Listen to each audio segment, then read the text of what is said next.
আবার কিছু আছে কথার মধ্যে শিরক, যেমন কেমন আছেন, আপনার দোয়ায় ভালো আছে।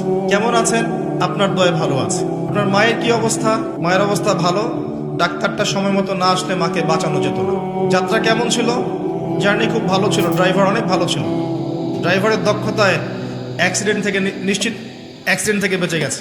আমি না থাকলে কাজটা হতো না, ভাগ্যিস আপনি ছিলেন, না হলে আমার এই বিপদ থেকে রক্ষা হতো না। প্রচুর কথা বলতে গেলে সারা রাত চলে যাবে, কথার মধ্যে বেশি শিরক হচ্ছে।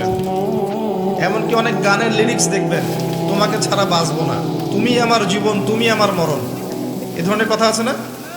আসমান জমিন চন্দ্র সূর্য সব তোমার, তোমার জন্য চাঁদ নিয়ে এসে দিব, চাঁদে বাড়ি বানাবো, কত কথা।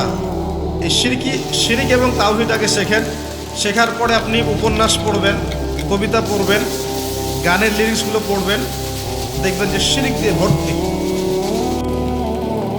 এমনি এমনি আল্লাহ পাক বিষয়গুলোকে হারাম করেন না, এখানে শিরক আছে, অনেক ক্ষেত্রে কুফরি কথা আছে, অনেক ক্ষেত্রে আবার ভক্তি প্রদর্শন করতে গিয়ে অতি ভক্তি হয়ে যাচ্ছে, আর হারাম ইনস্ট্রুমেন্ট তো আছেই। সব মিলিয়ে এই বিষয়টা হারাম। তার উপরে আবার এটা আপনার সময় কিল করবে এবং আপনাকে আল্লাহর জিকির থেকে সরিয়ে দেবে। যখন আপনি এগুলোর মধ্যে ডুবে যাবেন, ওই মোমেন্টে আপনি আল্লাহকে ডাকতে পারবেন না, ওই সময়টা ওরা খেয়ে ফেলল।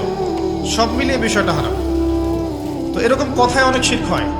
তো বেসিক কথা হচ্ছে তিনভাবে শিরক হতে পারে: আপনার কথায়, আপনার কাজে এবং আপনার চিন্তায়। কথা, কাজ এবং চিন্তাকে বিশুদ্ধ করতে পারলে তাওহীদ প্রতিষ্ঠা হবে, এবং তাওহীদের উপর থাকলে পরেই উম্মার কল্যাণ আছে। আল্লাহ পাক আমাদেরকে তাওহীদে থাকার তৌফিক দান করুন।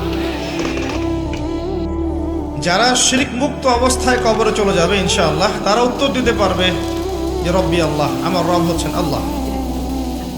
যখন দ্বিতীয় প্রশ্ন করা হবে মা দীনুক, দুনিয়াতে যারা দিন ইসলামকে ঠাট্টার ছলে গ্রহণ করেছে, হাসি তামাশা, ইসলামের কিছু অংশ ভালো লাগে গ্রহণ করেছে, কিছু অংশ ভালো লাগে না গ্রহণ করে নাই, যতটুকু করলে কোনো সমস্যা হয় না করে, যেটা করলে সমস্যা হয় করবে না, ইসলামকে পরিপূর্ণ জীবন ব্যবস্থা রূপে বিশ্বাসই করে না, মনে করে ইসলাম এই যুগে চলে না, ওই যুগে চলতো, ইসলাম সেকেলে ব্যাকডেটেড, এখন আমরা আধুনিকতার সময় আছি ইত্যাদি, ইসলামের সব বিধান এখন আসলে প্রযোজ্য নয়, এগুলো আগে চলতো এখন হয়তো চলে না।